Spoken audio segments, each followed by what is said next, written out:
Sorry, can anybody hear me?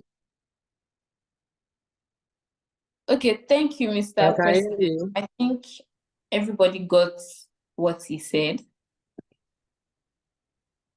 So moving on, Mr. Kalesomi Adilaja says that to him, what they all have in common is promoting a peaceful society where there are no crimes, presence of justice, harmony, and most importantly, progress. So this is a good sum up of what we are here to discuss today. So without wasting much of our time, we'll be going now into the webinar proper, as we'll be having our first speaker in person of Dr. Philip Ademola OLAYOKU.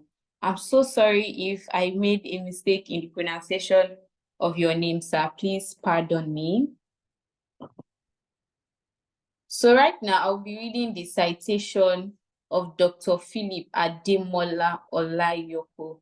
And as I am reading his citation, I would appreciate it if our digital hands can please appreciate him and welcome him. I mean, we might not be physically present to clap, but we can digitally give him a round of applause. So please, people of God and people of SACOL, please do not disappoint me. So Dr. Philip Ademola OLAYOKU holds a doctorate in peace and conflict studies from the University of Ibadan, where he taught as an adjunct lecturer. So hearing this, if you're a student of peace and conflict, you still have a long way to go. You have a lot you can do with what you are learning. He's the founder and coordinator of the West African Transitional Justice Center and serves as the chair of Marcel Advisory. Dr. OLAYOKU's expertise extends to consulting on projects, including the Media and Terrorism Project for the Center for Journalism Innovation and Development, and serving on the International Advisory Board of Médecins Sans Frontières. I'm starting to think this is French, for developing models on their speaking out case studies. His research focuses on transitional justice, security studies, ethnicity, digital power dynamics, and transnational relations, yielding numerous policy and research publications. Recent works include Seclination and Decolonizing Reparations in African Interdiasporic Context, International Critical Thought, Tech Hedonism as Metaverse in the Future of Nigerian Netizens Sociopolitics, Digital Policy Studies Journal, and Anti-Semitism, Intersection of Politics, Religion, and Consanguinity Among Nigerian Jews, Bulletin de l'Observatoire International du Religieux. Oh my God, my French has greatly improved. So if your digital hands are not too busy and if your hands are not too busy to type, please welcome Dr. Philip Ademola OLAYOKU. By typing, we are ready to have you, sir. I'm expecting more from us. We are ready to have you, sir. Okay, thank you. I'm expecting more from us. We are ready to have you, sir. 3 more responses and Mr. Philip takes the mic. I'm expecting more. Okay, thank you very much. So, Dr. Philip, you have the floor now, sir. Yeah, thank you very much, Ifetedo. Can you confirm whether you can hear me? Yes, I can hear you clearly. Yeah, thank you very much. So I would love to share my screen if you stop sharing yours so that I can check whether mine would work. So while that's going on, I would love to extend my appreciation to the members of the Students Association, SACOL. That's the Students Association of the College of Law in Osun State University. It's a rare privilege to be in your midst today, and also with those of us that have a background in philosophy, we believe that we're perpetual students, and so it's always a learning experience for us, you know, to interact with people and also try to build ourselves, you know, in terms of the inquiry that we have. But let me just thank some some persons who reached out to me. Of course, Abraham Omorioye, who is the PR of SACOL, I was just harassing before the program that I was sending a message 4:30 this morning. So I was wondering whether you didn't expect that I should even have some rest. But I appreciate his energetic self, you know. Of course, I was recommended by Mr. Tunde Aremu. Thank you for the recommendation. Babatunde Favor was in touch at some point, GenSec of SACOL, and also the president, Fabon Blessing Tijesu. So thank you for the efforts of putting this together. And I hope it's going to be a good learning experience for each and every one of us. Please, if you stop hearing me at any point, don't be alarmed. I've tried to create backup for my internet connection, and hopefully everything will work out just fine. So today, from what was sent to me, Justicia Connectio, of course, I looked at my own place of comfort because I'm not a lawyer. Like you've seen, I've been introduced as someone who is more comfortable in the realm of peace and conflict, but I have a background in philosophy, which always creates an entry point to most of my interventions. And so that's why I tried to also look at the state of our nation and couch a topic that I feel brings together, you know, the themes that I want to discuss today: criminality, legality, and conflict management. And I think in all of this, I changed conflict resolution to management because in the peace and conflict studies balance, I think for a while now, there have been challenges, whether, especially from the Western discussions, whether conflict could actually be resolved or not. So people are more tilted towards conflict management. And more recently, you see here we'll discuss more about conflict transformation. So, but let's leave the debates for those guys and let's try to proceed. So,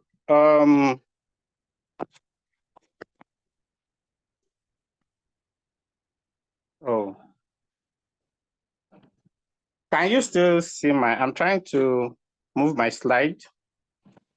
Okay, yeah, so that's fine. So when Abraham reached out to me, I think there was a controversy that was going on in the country at the moment, because our time is fast spent. But I would love somebody to just type in the chat what's this picture, what you think would be a connection between this picture and the topic of discussion today, if you have an idea, you know, because of what was happening in the country at the moment, I decided to take a leave and peep into the infrastructure of our justice system. From what we have learned, if nobody's typing, I'll just continue. From what we have learned from the discussions in the chat thus far, about what the expectations are for this webinar. The first person I saw the response was Kamara, who spoke about criminology being the science of crime. And so we expect to hear something about crime today. And of course, from what is extant in the slide that I'm sharing at the moment, I could say that crime or violation of law, if we could use that word, or commission of an offense, is something that tries to bring all of these people together. And of course, it's aftermath, you know, within the Nigerian scene. The other thing is restoration of peace, stability, and order in the community. That these are the functions of the different fields that we have of study. That's from Precious, which I also agree with, that the end goal of criminology, of the study of law, the legal studies, jurisprudence, and also of conflict management is to create order and peace and stability in the society. And Adelaja was talking about creating a peaceful society where there's no crime, where there's justice, harmony, and progress. Now, we look at the Nigerian scenario. And the only thing I want to say is that labeling this slide, the logic of the Nigerian justice infrastructure, has to deal with how the increasing failed belief in our justice system is bringing up chaos, both in the physical space and in the virtual space, and how we are beginning to have alternative justice mechanisms, in persons like VDM, Very Dark Man, who has become, in a world where influencing is something that is dominant, who has become a sort of the hope, for the hopeless. He's very renowned for helping people recover debts, but he has, transformed into also showcasing the challenges within the justice or criminal justice system in Nigeria, not just in the court of law alone, but also within what is now known as the correctional service in Nigeria. We'll return to this slide, but let's just go back to the topic of the day.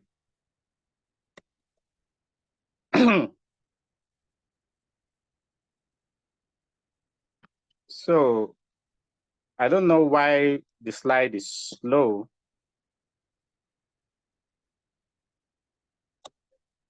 So we have Justitia Conuncio, which is the theme that we're talking about today.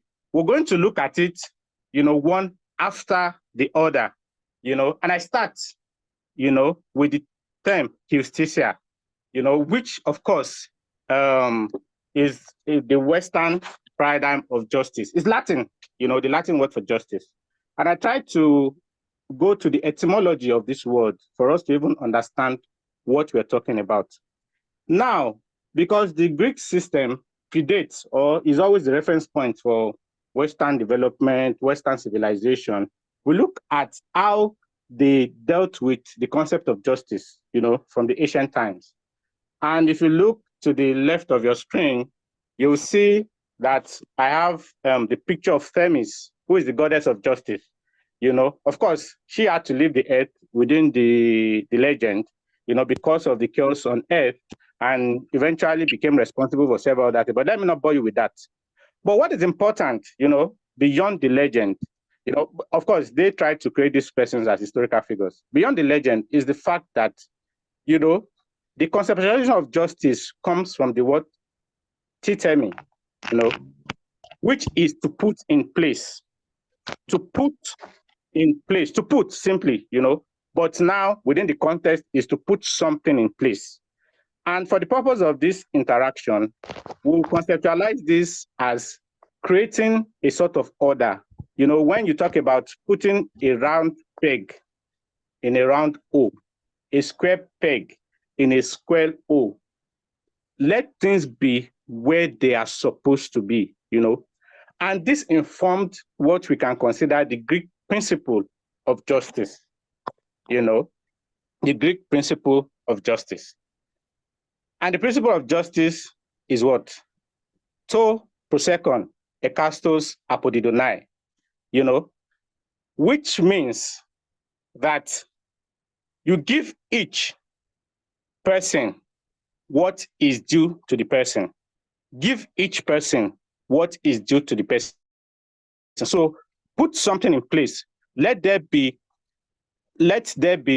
things apportioned according to what people deserve. This is what this concept talks about. Just follow me as we follow on this, as we go on this journey. Now, this concept was also different from the positive aspects or the positive approach to law today, to say the pragmatic approach, to say what works within the society. And I explain it better to say that you find increasingly that what's happening within our society is that there's a difference between morality and the law.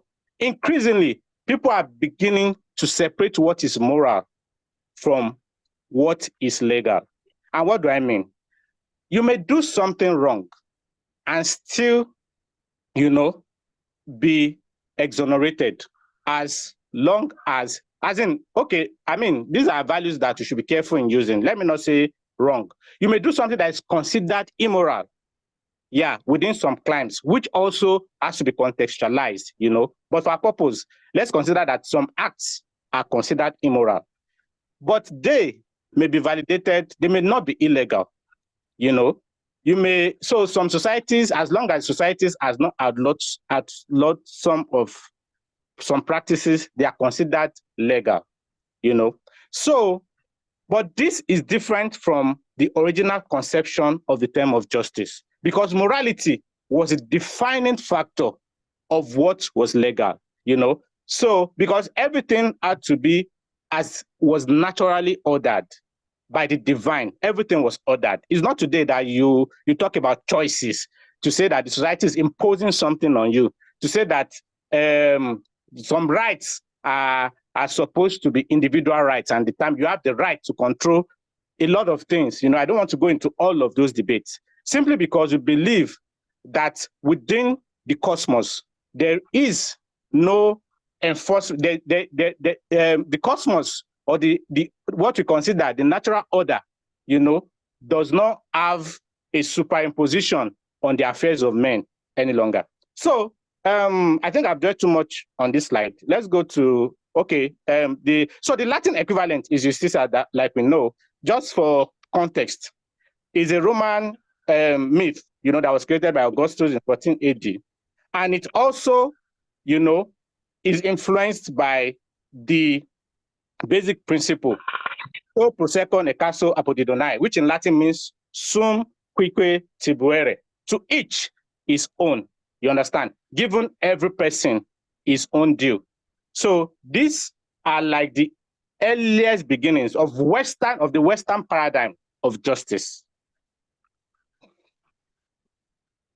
Now, it's important to say that within this paradigm of justice, we can I take my extractions from the Roman code, the Justinian, from the Justinian institutions, which is like the legal code of the Roman law, and I extract an aspect of it. I think is the third session of book 1, Liber Uno, which talks about, or Primus Liber, the first book, which gives us the basic principles of it was like in the very foundations on which the other laws were built: the private law, the public law, the individual law, child rights, and stuff like that, which goes thus: Iuris precepta sunt haec, honeste vivere, alterum non ledere, sum quique tibuere. So how does that translate? The precepts of the law are this: to live honestly. Honesty. We're talking of order. Honesty, giving each person his due. So there's a level of responsibility that is expected from the citizens. There's a level of responsibility not to injure others. Not to injure others. That means beyond yourself, you also have responsibility to the other. So you have to follow me. You have to live honestly from your own person. You do not have to harm other people. And the last person is that should anything happen, you give each person what the person deserves. You give each person what the person deserves. What I didn't mention in the last aspects of my discussion when I was talking about justice is the fact that if you look at the images, which I think is very important, I can go back quickly to the images. You could see that there's a blindfold on the image, especially of Themis. And if you look closely at Justitia, if you look at the face of Justitia, if you look at how blind people are portrayed, it also gives a reflection of somebody who does not have sight. Now, originally, this was not the portrayal of the concept of justice. And I'll come to that. I'll come to that later in my discussion so that you understand why I'm making this decision. But now, because you have to give each person his own due, that means there's a level of fairness that is expected. And justice is blind to all. Now I take you back to my own place of comfort, philosophy, you know. And of course, there was a reference about this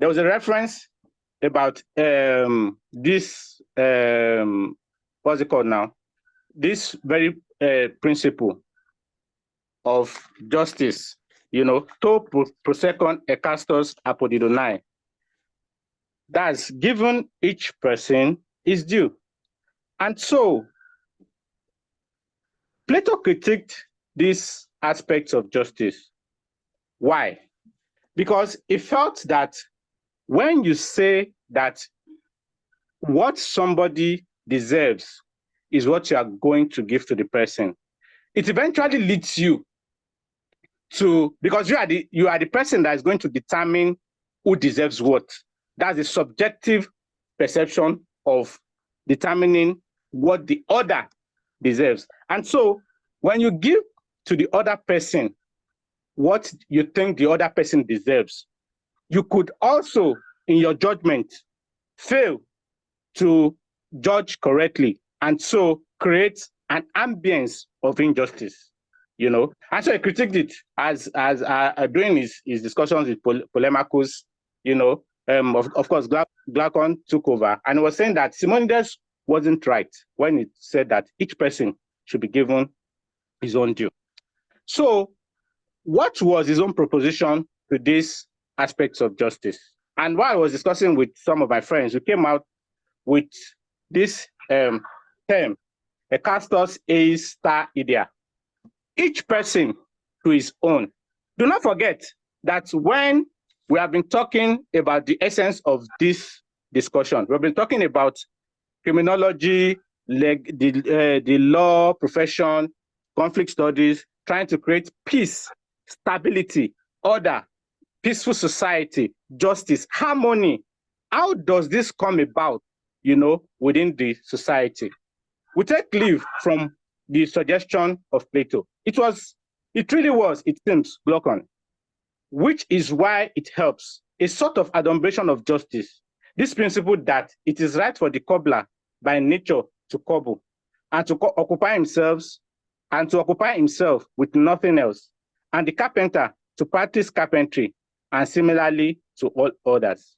What was Plato trying to create, you know, in this context?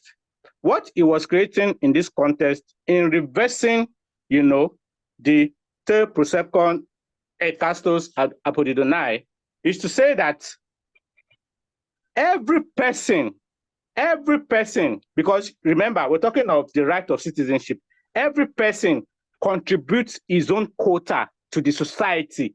Every person goes about his business the way he's supposed to go about it. And it talks about the calculation of the inner person, you know, the higher, the middle, and the lower functioning of the human person, of the human spirit, human person. And one thing that I emphasized was the fact that there must be a retention of harmony. So the concept of justice, you know, within the conceptualization of Plato, is the retention of harmony within a commune where every person performs, contributes to the development of the society, which means that beyond those who are designated, I mean, for representation because of the submission of general will and stuff like that, people have to, you know, take charge. But the principle of justice that can create a functioning society means that every person has to go about his own duty the best way he can and not interfere in every other person's business.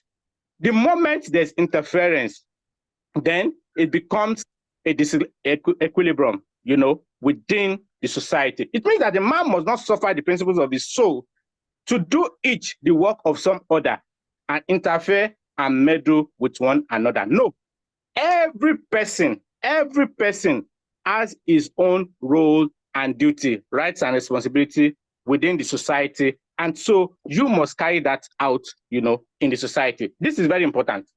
And I take you back to the first slide where I showed the challenges within our own correctional service system. You see that the challenge, you know, that brought the controversy was a sort of meddling within the judicial infrastructure, on the country. Someone who was supposed to be kept in custody, someone who had felt he had created a disequilibrium by violating a law of the land, who was also looking for a way to ensure that other people do not carry out their roles. And these other persons did not even carry out their roles within the society. Now, let's leave justice for a moment, because you guys created the problem for me to go back to school. So we'll go to the connunctio, as a context for our discussion. Now, connunctio, from my interrogation and finding, has to do with alchemy, alchemy. And the basic text for this, as given, I mean, one of the important texts in this in conceptualizing the connunctio is the Mysterium Connunctionis, which was focused on Jung's alchemy. Now, the alchemists were fascinated about the representation of nature, of things, through symbolisms, trying to explain the beauty of life, And so these are part of the first author Edgar's class notes as put together by his students. Now, let me not bore you with further details. Let's go to what it means. So I broke the concept down into two. There's a process in which the connunctio comes to bear. There is a process. And you know that when there's a process, there's always something that process is leading to, and that's the goal. Now we're going to start with the process. Just follow me. Now you know that the world is filled with binaries, good and evil, basically, But what these people are explaining, if you could read the slide in front of, okay, let me just read the first part that I highlighted so that I understand. The factors which come together in the connunctio are conceived as opposites. The factors that come together are conceived as opposites, the keyword opposites, but they are either in confrontation with one another, in enmity, or attracting one another in love. So this goes about your necessary, and I love this very much, because if you look at our own conception of Tibitire within the Yoruba knowledge system, sorry, I know that there are non-Yorubas here, but even within the African cosmogony generally, you will know that there's a lack of exactitude. I give you an expression, that is popularly being advocated for by people who Ifa worshippers. The word for Satan, the word for Satan, for instance, in Yoruba is Eshu. Now there's an argument that Eshu is not Satan. In fact, it's not an argument. There's a lot of advocacy against that, because Eshu is not the devil per se, but Eshu is considered as the god of apostance. Eshu is that midpoint where everything, only, they talk about the orita, a meeting pot, the connunctio of things. That's what Eshu is. So, and why am I saying it? Within the Yoruba cosmology, Eshu can do good. Eshu can be appeased. You can beg Eshu, you understand, not to do something. You can appease Eshu. You can go and put something, to appease, so that you can avert it. And so what the Yoruba people do in the worship of Eshu is for them to say, okay, for instance, as we want to do this webinar now, Ifetedo has been complaining about MTN data. So in order for MTN not to keep giving us the break that we have, we'll go and appease Eshu, because they believe that it's Eshu, who is the trickster god that plays on all of this. It's just like the Akpos of the, the Akpos mythical figure, or the meme, the Akpos meme in our social media, So that was the person is. So what I'm trying to emphasize here is that there are binaries. There are no binaries within our own concept. So it's either things are opposing each other, but it is also possible for things to be attracted to each other. Why is this important for justice? Why it is important for the concept of justice is that you mustn't see a policeman on the road and be agitated that the first point of contact with the policeman is that the policeman wants to incriminate you. The policeman must not see you on the road and be configured to think that this is a criminal that is coming, as we are want to do, within our system. Let me not even go to that aspect of security, which I'm very conversant with, because the thing is that the very basis of even founding a police institution in the country is faulted, because the colonialists brought in or introduced the policing system against the citizens, which contradicted our own security architecture. Of course, if you know about the vigilante, the neighborhood watch and stuff like that, the aim of saying every male adult in the community that they should come out to protect the community overnight is to keep everyone safe. The reason why the Onyibo brought police within the African context is to ensure that the people are prevented from committing crime. They are secured. They are. So have you seen the truth? So that means by default, when you become a security agent in Nigeria, you consider every other person. You are looking for a way to put people in place instead of looking for the progress of people. This is not necessarily so. And that is what I want us to take from the aspect of Konuncio. That's fine. There may be criminals in the society, there may be outlaws in the society, but there are also people that are doing good. And it is the bringing together of all these old, masculine, feminine. They do not need to be opposites. Masculinity, femininity we don't need to be quarreling. The living and the dead even have the harmonious have some sort of harmony within the African cosmogony. When you talk about the cult of the ancestors, the ancestral place, the open and the occult, the active and the passive. This may oppose, and be in enmity with each other when they are used for the wrong purposes, but they can also be used for good. This is very important within our Konuncio discussion. Now, what is the end product? Which is something that is very important. So when all of this come together, when these different binaries in nature come together, when every aspect of this thing come together, when there's criminality, when there's legality, when there's conflict management in the society, what is supposed to happen? According to the alchemical symbolism, the Konuncio is the goal of the process. It's the entity, the stuff, the substance that is created by the alchemical procedure when finally it succeeds in uniting the opposites. It is a mysterious, transcendent thing that can be expressed by many symbolic images. And they have a lot of images, but most of these images were very positive about life. I mean, I've given you the reference. It's online. Mysterium Conjunctionis. That's the book. Google it. You can read, you can go it and see how very profound, the description of nature was, by this presence. So what are we saying? What we are saying is that when opposites come together, when there's criminality, when we are trying to manage this criminality, there's something that we are being directed towards. The Justitia Conuncio. The Justitia Conuncio. That is the restoration of order. The restoration of order. And that's why when I was beginning my discussion, I was telling you that the common place of all of this, the common place of all of these efforts that we're trying to make, the common place of all of these efforts that we're trying to make is restorative justice, because we're trying to bring something fresh, something new, into the society. Now, this is my own way of describing the matrix. I'm not very good in art, so don't bother. But this is just what I've explained. So see this as opposites, trying to come together, being in conflict with each other. And in philosophy, we talk about the dialectics, of being, the unraveling of being. And it's either you're inverting it, like Marx, or you're going from being as the expression of itself.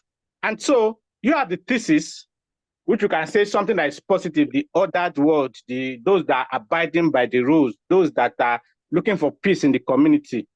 And the antithesis, the antithesis, which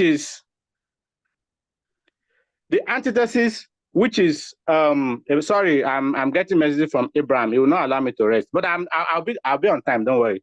So the answer is criminality. You know, always. So in these are things that are conflicting with each other and leading us to restorative justice. But do not forget that even if I critique my own label here, if I critique the label, this is just for the purpose of this discussion. But if I do a criticism of this label that I have here, then I'm saying that it need not be criminality. It could be something like peace, joy, happiness, wealth that will come together, you know, in legality and also help to build the society, help to restore the society. You know, so things need not always be conflictual. That's the point I'm trying to make. Now let's bring it home. Enough of all the dancing about the theory. How do we define crime in Nigeria? And so I'm not a lawyer, and so I went to, you know, but because of these kinds of forum, I think it's also good to abide by what we have. The disclaimer is that these are not my own definitions. So any criticism should go to the Nigerian state because we might have our own reservations about this. But in Nigeria, of course, you know that we try to be one, but also the Criminal Code Act is subsumed under the Penal Code in Northern Nigeria. So, but for the purpose of this discussion, especially because we are within the South, let's just stick to what we are comfortable with. I'm sure that's what you'll be using in class as well, except for those maybe that are studying Islamic law or something. So, what is crime? What is an offense within the Nigerian context? So, the thing is an act of omission. So, it's either you are doing something or you are refusing to do something. It's either you do something or you are refusing to do something that renders the person doing the act or making the omission liable to punishment under this code or under any act or law. You understand? So the code, you know, stipulated certain kinds of offenses and the violation of the, which means that the society is structured in such a way that there is an ordering. There's an ordering that enables people, you know, to act. They're supposed to enable people to act right. They're supposed to be like a guide. So when you're, and that's supposed to be, create a state. That's what's supposed to enable what, if I could go back to what we spoke about with Plato, everybody going about their own business the way they're supposed to go about it. And so that means that the first point of order in the society is the person. And if we have people doing what they're supposed to do within a social structure, social system, there's every chance and every possibility that there's going to be justice within that society. Everybody is going to, you know, have what he or she truly deserves, which also leads us back to the first point. So by saying that we should go deeper, rather than saying that giving people their due, the first thing is that play your own role first. Play your own role. You know, do whatever you're supposed to do it. Whatever you're not supposed to do not do it. Okay, my time is fast spent. So let me go to the division. So in Nigeria, you have 3 classes, of course. This is just for those that are not lawyers. But it's very important to also show that the level of creating or violating the societal equilibrium, you know, are classed into 3 different categories, you know, which also means, so some people say sin is sin. And I'm not doubting that. And this, of course, the word sin is religious. We should avoid. By the way, the national prayer is supposed to be our opening prayer. So that makes it easy for all of us. I think with the new national anthem, they have also redefined the stanza that we're supposed to be using. I think it's the 3rd stanza or so, if I'm right. So just for learning, because we're all learning, for events like this, it's just best to just flow with the national prayer so that you stop putting people on the spot, you know. So that's that. But so the different classes of offenses, you know, you have felonies, which are like the most grievous ones. So that's treason, like trying to take over government, try to bring war to Nigeria, or the perversion of justice. The perversion of justice, you know, that's actually carrying out the act meddling with the decision. And I brought that out because of the slide that I shared at the beginning, and how VDM came out with an attempt that I felt was like a perversion of justice. So that is actually something that is very topical and something that is very challenging. And that's why the foreigners were not taking it easy, because as lawyers, they knew the implication of what he was trying to bring about. And the other man, Idris, and he identified as a man before the court of law. So I'm just trying to follow that based on his own identification. You know, may not have been aware of these kinds of challenges, and that's why maybe was a bit careless with some of his utterances. But let's not go into that controversy. But I brought up this issue so that we understand that what we are discussing is not very far off from what is happening in our society. So there's a lesser crime, which is misdemeanor, you know, and the challenge. So you disobey a lawful order by constitutional authority, you disobey the president of SACOL, for instance, is a misdemeanor. You know, it can charge you to court and say that because I hope people have the constitution. So the one that I'm angry with is the misuse of juju, you know, which is a violation of our traditional religion. And I think it's still there. I think I saw the version of 2010, the criminal code. I'm not, was it 2010? Yeah, I think it was 2010 that I saw. Maybe that was the last edit, but that was the one I saw on the Plaque's website, which is always updating. They work closely with National Assembly, so they usually have the updated version, you know. So, and you have the simple offenses, which are just like the small things. If it's not under either boat, then it's fine. Okay, so we have basically like 5 minutes. So what has happened is that bringing us back to some of these offenses, when criminality is in this criminality is a human experience. We should accept that. And when it occurs within the society also looks for a way to manage it as appropriate. You know, you say conflict management, conflict, whatever. So in our own wisdom, we have said that in managing criminality in Nigeria at the moment, we have to shift from prisons to correctional service. And I also went to the Act, you know, which repealed the Prisons Act, the earlier Prison Act. You know, this was made, I think, in 2019. The House, I mean, maybe it was signed into law, whatever. But I extracted something that I think are very useful from some sections, you know, for our discussion. Section 2, Section 9, and Section 10. The first thing is, I'm not going to dwell much on this slide, but I just want you to know what is supposed to be obtainable. What is the new correctional service where they hold people that have violated our social order? What is it supposed to do? It's supposed to, 1, ensure compliance with international human rights standards and good correctional practices. Enhance the focus of corrections and promotion of reformation, rehabilitation, and reintegration of offenders, which means that it's not supposed to be a place for the condemned.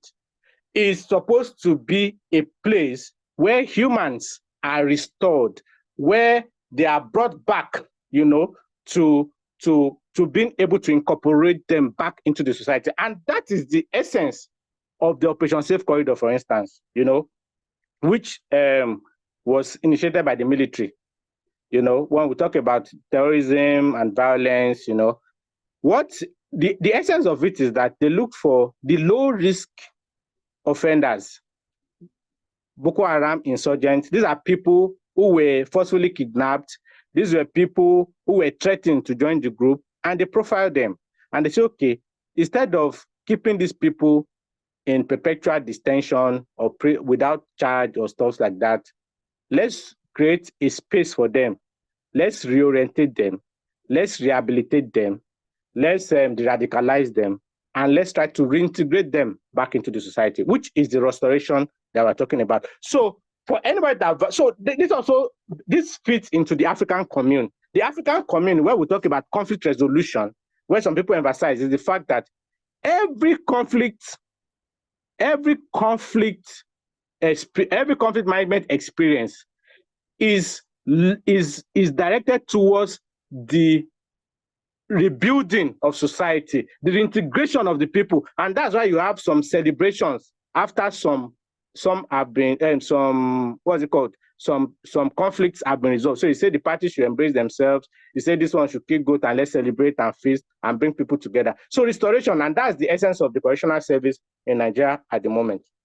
The second thing is the building, because I don't want to keep us beyond where we're. So the second one is the building, the custodial center. It's supposed to have, Section 9, sleeping accommodation, which meets all requirements of health, with consideration given, among other things, to adequate floor space, water and sanitation amenities, lighting and ventilation,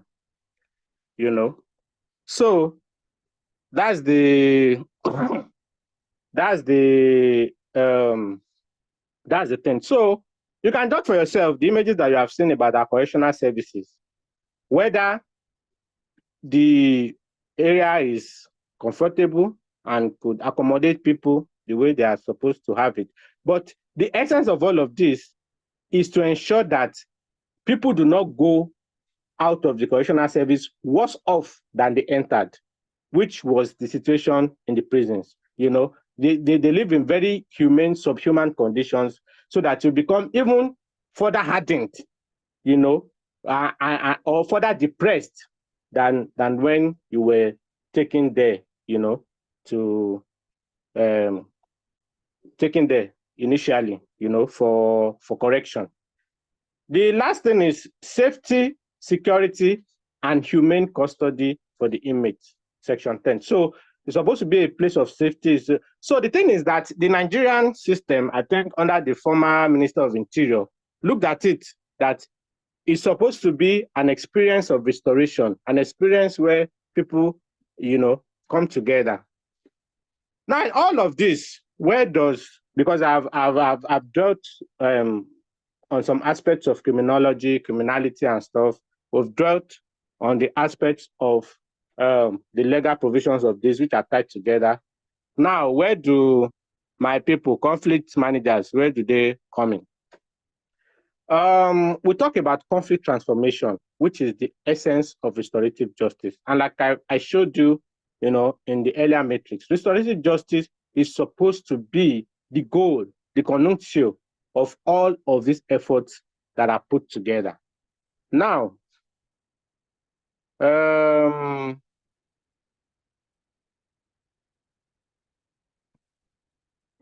so what is conflict transformation? And I look at John Paul Lederach, who is usually like the father figure of the term, the person who that often has the term associated with him as like the purveyor or the initiator or the originator within conflict studies.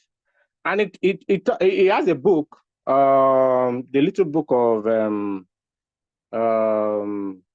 the little book of conflict management. I can't remember the exact name of the book now. I think it's in my references. We'll check it.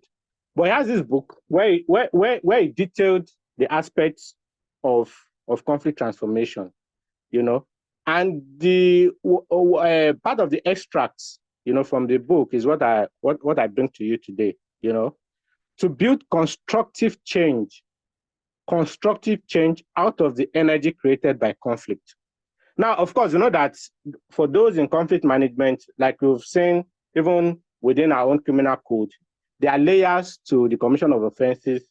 As we have these layers, we also have layers to conflict, which also hinders the equilibrium in the society. Now, the applications are not to give me some more time, so that's why, but we're almost done. I'll stop boring you. Now, the thing is that within conflict situations, conflict does not necessarily have to de-escalate or escalate. Yeah, that's the thing. Conflict does not necessarily have to escalate into violence. Different mechanisms, dialogue, mediation, arbitration, negotiation, and you guys have all of that. Of course, this also, is intertwined with the profession of law. Of course, when you talk about arbitration, the multi-door courthouse and stuff like that, multi-door courthouse, yeah. So, but why conflict does not necessarily have to degenerate or escalate into violence is the fact that at certain layers of it, when it's considered as a process, there could be some interventions to transform the conflict. To transform, it was a term that was newly introduced. So you had conflict resolution, you had conflict prevention, and all of these terms. So letter says conflict transposition is the goal. And for justitia connuncio, since we are tended towards something, for our purpose, of course, even in that definition of connuncio that I gave you from the Mysterium Connuntionis, it need not just be binaries. It could also be a blend of different angles, different aspects of different things, coming together, So, and that tells us that within a conflict situation, it did not also be something that is, it did not be people or groups that are in opposition with each other. It could be a meeting. For instance, as you're having this lecture, all I've said, I'm sure some people will not agree with it. And we may start arguing, But the way we manage the argument is how the argument will eventually turn out. Either to be something that gives us progress, we learn, So if you're arguing, for instance, to build our knowledge of these things, then definitely we're going to bring some sort of new knowledge from our arguments and discussion. But if we are arguing to win, or we are arguing to bring down the other person, then the conflict can degenerate into something else. We stop talking to each other. When there's breakdown in communication, we start mobilizing people, support me. And when there's a breakdown in that, they will start confronting each other. And before you know it, there's chaos everywhere. So the earlier we try to transform the challenges that we have, the better. And transformation has to take place at different layers, at the personal level, which is what you have been saying. Each person, a castus, a star idea, each person to his own, going about his own duty.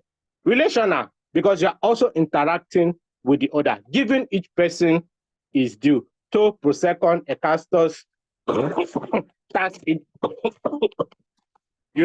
Sorry, I need to take some water. To prosecon, ekastos, apodidonai, that's each person getting his due. In Latin, sum quique tibuere, So that's the relational aspects of it. So this all comes together. You start from the person, then the relation of the person with the society, because we are social beings. Then when you can deal with the other people, you also need to transform the structures, because when we come together to say we want to operate, there are certain guidelines. The Nobel Prize in Economics this year, for instance, was awarded to people. Of course, I criticize them, but I need to cite them for, there are some things that we can learn from their work.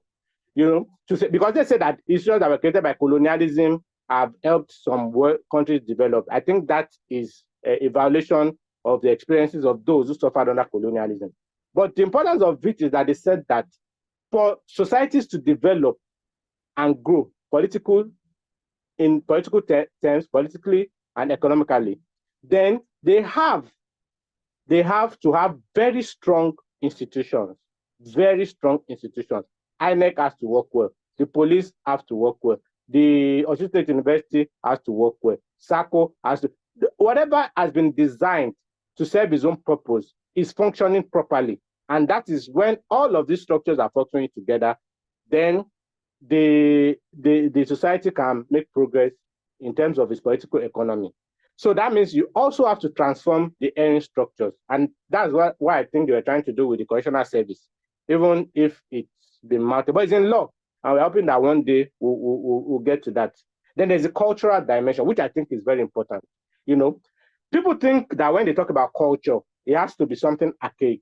And of course, that that's not necessarily true. Culture is always being bred. Culture as defined, by some guy from Frankfurt. I think, was it Guy Debord? I'm not very sure now. is a conflict between tradition and innovation. Tradition, which looks at the past, the way things are done. Innovation, which looks at the present, you know. And innovation always superimposes itself on tradition, and that's how we are able to. Innovation superimposes itself on tradition, and that's how we have new cultures. So innovation of technology is what is affording us the opportunity to be able to have this discussion on Zoom. Otherwise, you guys will have been looking for a way to get me to Ifetedo. I will also have been looking for a way to get to Ifetedo. But things are evolving, things are changing. There's a new academic culture, you know, and so culture itself needs to undergo transformation in order to breathe in fresh air to the society, to recreate the kind of equilibrium that is expected, you know, within the society. I think my time is up now, and I'll just say all the things I've been talking about since morning, I've leveraged the strength of my friends who are language experts, you know, Father Dr. Francis Adelabu, Mr. Pine Momo, Mr. Eyinon Perez Ayeka, who is with us here. You know, I thank them for their support. And I also thank all of you for your wonderful and kind attention. And I hope that I've not confused you more. Like you see, I'm not an expert in this area, but I hope that this brings up new discussions for us to be able to learn, you know. Thank you very much. Let me just look for the Legality book I was talking about. Yeah, the Little Book of Conflict Transformation. That's the name of the book. You know, you can get the details on conflict transformation on that. So thank you very much. I think I have to yield the floor back to the moderator. Thank you. Thank you very much, sir. So in the chat box, can we give him a round of applause?